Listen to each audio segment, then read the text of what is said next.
Here we go. All right, where are we going with this? Where's the correction? You were talking about correction today. You asked that question. The correction always goes within ourselves. You know, and that's one of the things that I talk about a lot when I'm in front of an audience. It's so important to understand that the correction always goes here. You know, and it's like I tell participants in seminars or wherever I'm speaking, there is nothing we can do. There is nothing we can do when we are in a thought process of blame or attack. There's nothing we can do because we are putting the blame out here. We're putting the blame out here. There's nothing we can do about what's out here. Nothing at all that we can do about what's out here. We can only work on ourselves.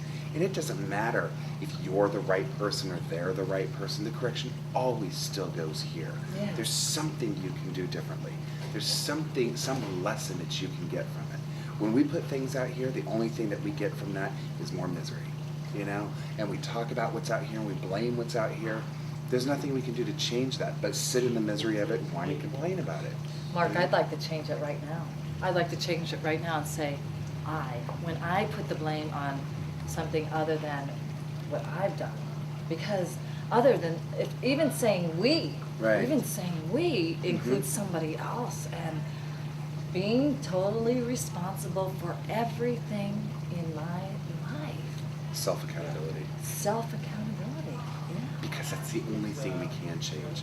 And what is so sacrificing or so costly about it is when I am putting it out here, I'm giving away the opportunity to make a change in that moment. Every moment that I am not within myself, I am sacrificing myself. And it costs you so much more. Absolutely. In so many different ways. Absolutely. Not only monetarily. Not only monetarily. Oh, no. No, I'm not even talking about monetarily. No, you're right. I'm talking about the soul. I'm talking about the cellular being. Yes, yes.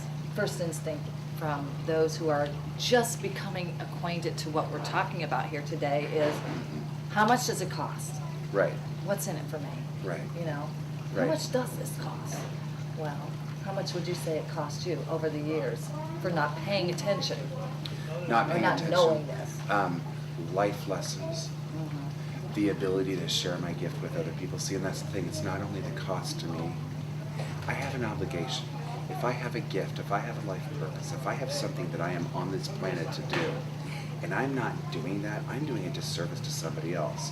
So when I cost something that stops me from being able to do that, not only is it costing me, but it's costing those people that were put on this planet to maybe hear me, or put on this planet to have, you know, even if it's a 1-minute experience with Mark Leonard, I'm costing them that. And I don't get to do that. I don't have the luxury of doing that. None of us have the luxury of doing that. It was so beautiful this morning when I called you, 7 a.m., and I indicated that I was here, and you had everything done. Ladies and gentlemen, you want to talk about me being a living answer to his prayer? He was a living answer to my prayer, because when I showed up, everything that was done for the day was done by Mark Leonard. So you were a gift to me right then. And my pleasure. And then I said, well, let's do breakfast. And you didn't think twice. You didn't think twice. No. You said, yes, I'll be down in 10 minutes. Yeah. Never meeting you before in our life.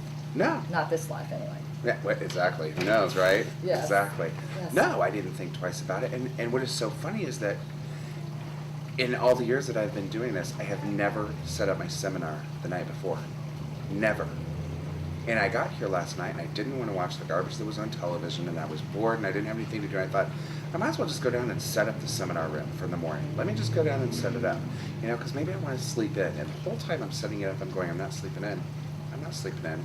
Why do I It was that intuit, that instinct. Exactly. There was something that needed to happen this morning. Yes. So I set up the seminar room. You called me at 7 o'clock, which is the time we would have started setting up the seminar room, and said, let's have breakfast. And I said, I'm there. Absolutely. We talk about divine plan, divine purpose we talk about divine plan in our divine purpose. Truly, it was laid out for us. Absolutely, absolutely. We have known each other for, what time is it? About 6 hours. Yeah, exactly.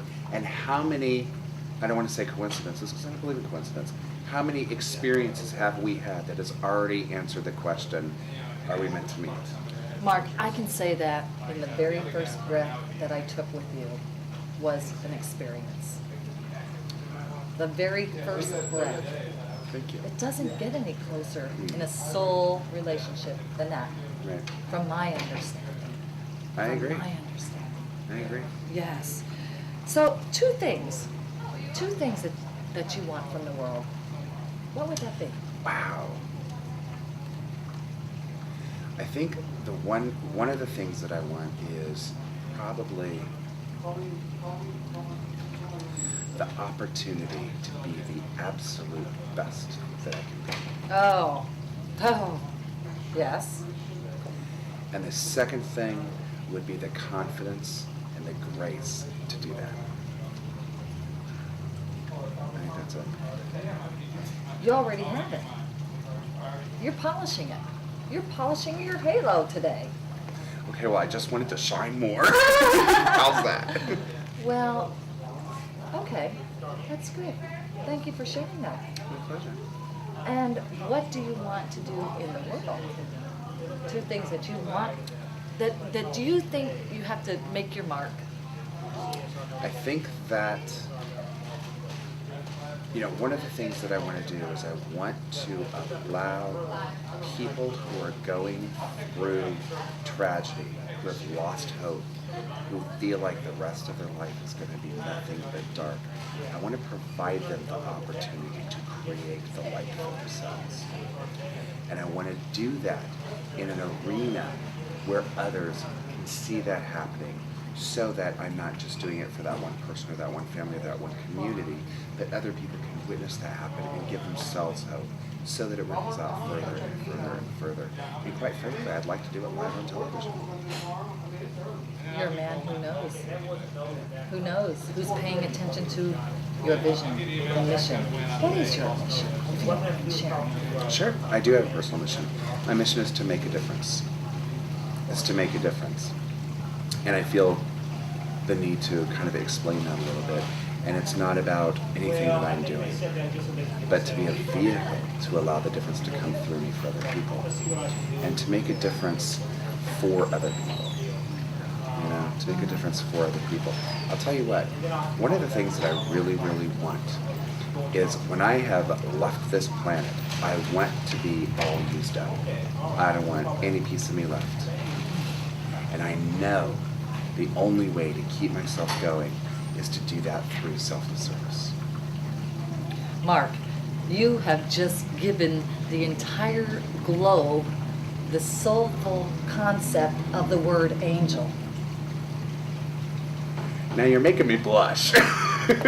Mark, that's the truth that I know.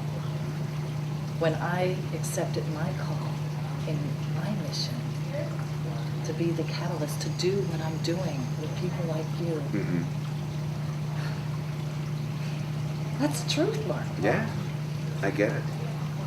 I just found another happy coincidence. Okay. Do you see it up there? Oh my gosh.